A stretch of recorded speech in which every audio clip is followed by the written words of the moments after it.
Salut les bibous. Ah, petit cœur. Ah, c'est fini, c'est fini. Il n'y a pas d'autres bibis. J'ai eu le projet ici d'acheter une maison parce que mon rêve c'était de vivre avec mes chevaux.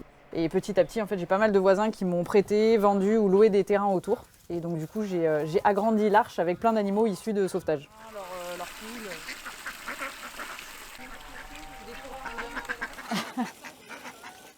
Alors il y a des cas divers et variés, il y a des animaux qui ont été retrouvés errants, des animaux abandonnés, des animaux maltraités.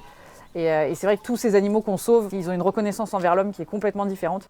C'est vrai que mes animaux du coup me font confiance et si je les mets en situation avec une personne, ils savent qu'ils peuvent me faire confiance. Si je les mets dans cette situation, c'est qu'il n'y a pas de danger pour eux.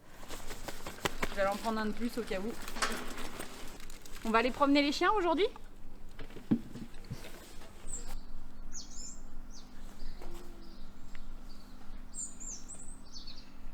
Alors la médiation par l'animal, en fait, c'est un moyen d'arriver à des objectifs, alors qui peuvent être très divers et variés. On va pouvoir avoir de l'enfant, de l'adulte, des personnes âgées, et tous les objectifs vont être différents en fonction des situations de handicap, des objectifs. Ça peut être des objectifs cognitifs, des objectifs de motricité. Et vraiment, en fait, on va passer par l'animal pour arriver à travailler sur ces objectifs, parce que l'animal est juste un élément de motivation. C'est lui qui va travailler, et entre guillemets, moi c'est un petit peu comme si j'étais un metteur en scène pour arriver à travailler, à faire évoluer la personne.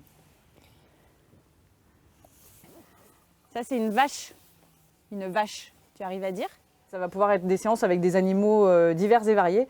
Ça va être vraiment en fonction de l'appétence de la personne, en fonction de ce qu'on a à travailler, parce que moi je connais après toutes les personnalités de mes animaux, et du coup en fonction de ce qu'on va travailler et des problématiques de la personne, je vais choisir de travailler avec tel ou tel animal, et puis bien sûr après c'est amené à évoluer heureusement dans le temps.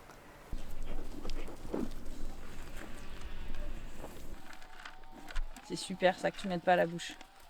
J'ai par exemple des enfants qui dorment mieux, suite aux séances de médiation, des enfants qui avaient des nuits très perturbées, des enfants qui vont avoir plus de communication envers les parents, qui vont être beaucoup plus ouverts, ou des enfants ne serait-ce qui rentrent moins stressés à la maison, qui sont plus apaisés, qui sont plus calmes, notamment pour des enfants qui souffrent d'hyperactivité.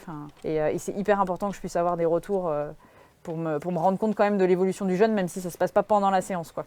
Parce que le plus important, ça reste dans son quotidien.